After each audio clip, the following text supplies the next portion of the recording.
mostly, right? Not most, yeah. So it's not contaminated. So let's go ahead and do this.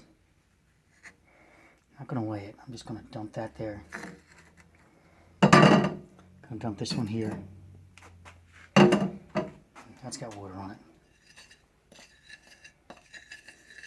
I'm going to create like a paste. Got me covered? You're in there? Yeah, come on in tighter.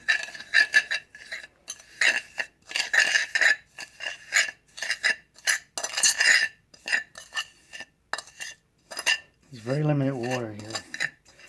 And it's quite resistant, right? So let's add just a drop of soap. Now look what happens. I've created like, I'm adding more of the contents to it, in fact.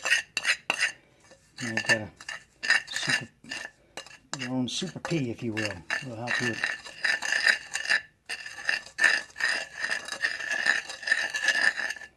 That was just a drop of water. Imagine if you did it up a little better than that. Now, here's this thing again, right? Let's clean this off.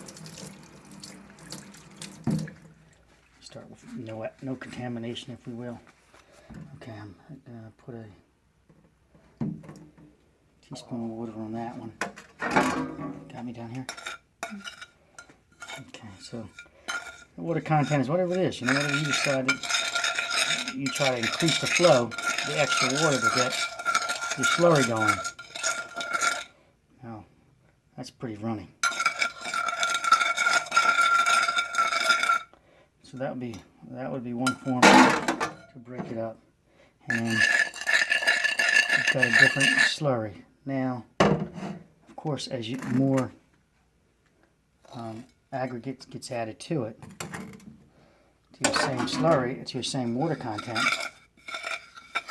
then becomes a paste again. So unless you had a ton of water you kept trying to do this with,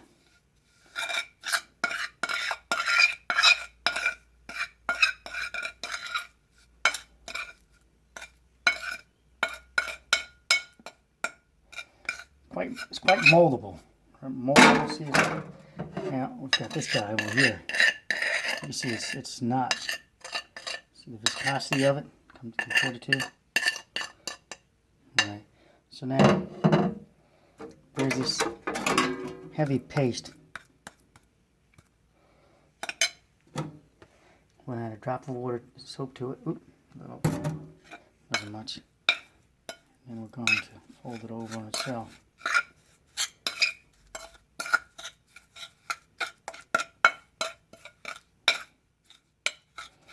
You can already see it's moving around. You can already see the fluidity of it.